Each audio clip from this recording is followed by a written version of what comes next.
Big Tom coming at you with my first ever Big Tom's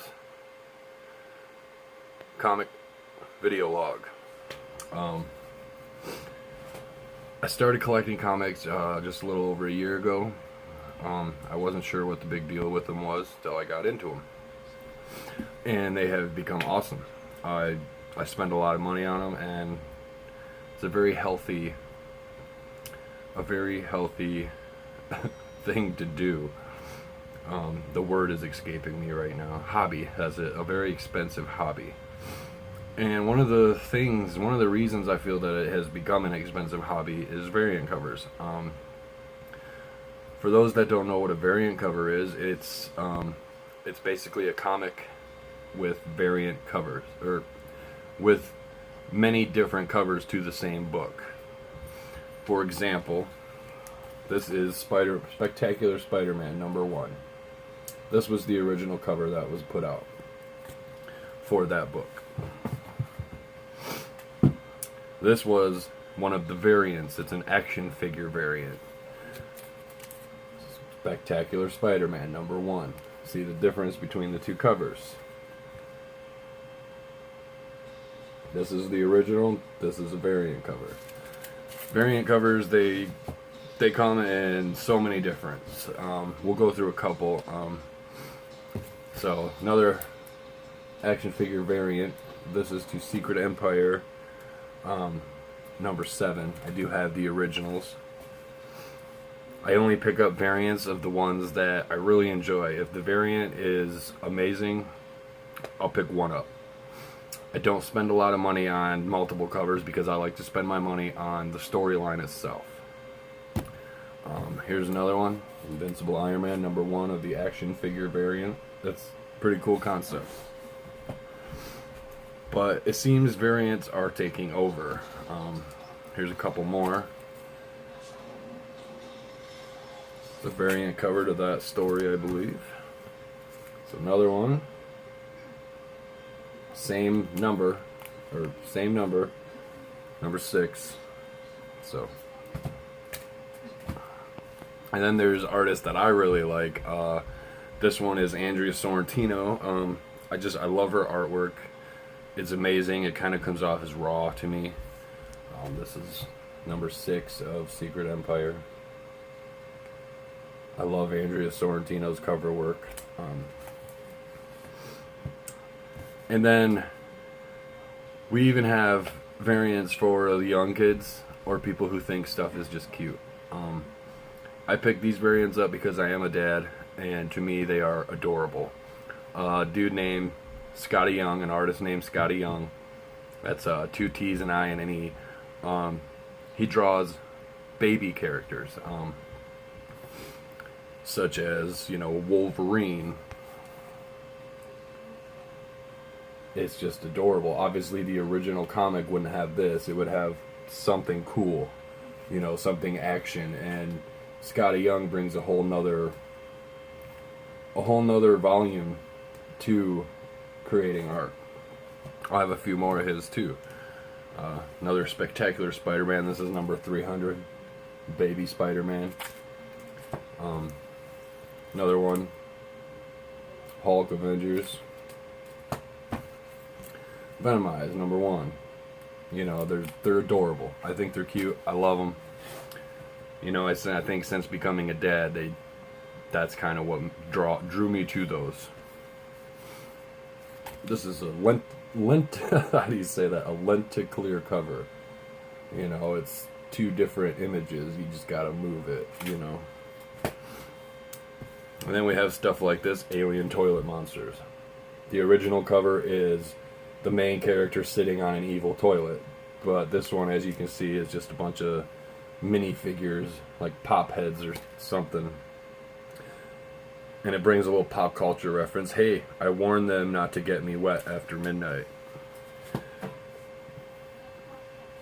It's pretty cool. Hit Girl. And Kick-Ass. That's cool. The original cover is him, or Kick-Ass is a girl now, in her suit, and this black and white version is a variant version. Same thing with Hit Girl. This is the original cover, but the variant is this one, the black and white copy. Another Lentiglare. You know, it's hard to see with the bags on them. They bring glare. These are head variants. They just have, you know, the main character's head. And then in this one we got to talk about. Artgerm. Stanley Artgerm Lau. His work is amazing. This is like a throwback to the older style, or the older comics. You can see the artwork, how it's old-fashioned, makes her look old-fashioned.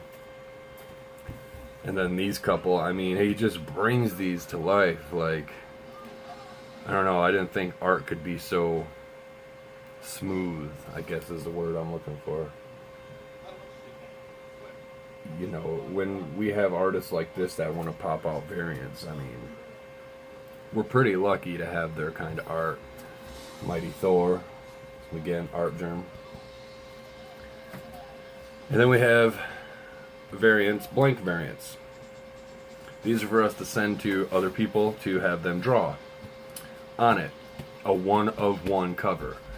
These, I think, are a good investment because you get other people's artwork on them. Like, for example, I have two sitting right here. I had a buddy of mine do these for me. That is Scarlet Witch. He drew that for me. Yes, they're a little pricey, you know, because it is somebody giving you their artwork.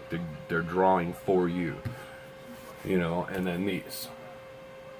You know, so these are cool variants. I really dig the blank variants because you can get so many different people's art on them. Why I think the variants are going to kill the industry is for things such as Tony Stark's Iron Man #1. That comic coming out, I don't remember if it is out just yet, but when it does hit, there are 28 covers, 28 variant covers. And the sad part is they're not different. They're the same exact cover, except they have a different suit on it. Like the Mach 1, the Mach 3, the Mach 40, whatever. They're all different types of suits, but all the same cover. I mean, personally, me, I like some variants. Like, you know, I've showed you I have more, but they're not appropriate. But I think variants can be cool. I think, you know, coming out with 28 covers of the same cover is just nonsense. When I started collecting, I thought it was about the storyline. I didn't even realize that people collected for art. And then when I got into the world, I fell in love with quite a few artists with their work. Bill McKay's another one. His artwork is I don't know what to call it. Sexy artwork. I mean, I guess that's the word I'm gonna come up with. It's just gorgeous. The way these people can create from our fantasy worlds these covers is just amazing. I think variants are cool. I think some of them are worth some money. They can be worth some money. I also think that some variants just shouldn't be out. I mean, you know, when you come out with a book, you pop out 1 or 2 variants, that's cool. But 28 variants, there's absolutely no reason for that. Absolutely not one reason to have 28 variants.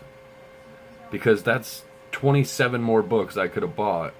Well, I'm not going to buy them, but somebody could have bought that did have nothing to do with that. I guess the good thing about the 28 variant covers for Tony Stark's Iron Man #1 is that you can choose which suit is your favorite and buy that one. Or you can waste your money on all 28 variants. I know I plan on picking up that book. I'm probably just going to go with the regular cover because it doesn't really matter to me.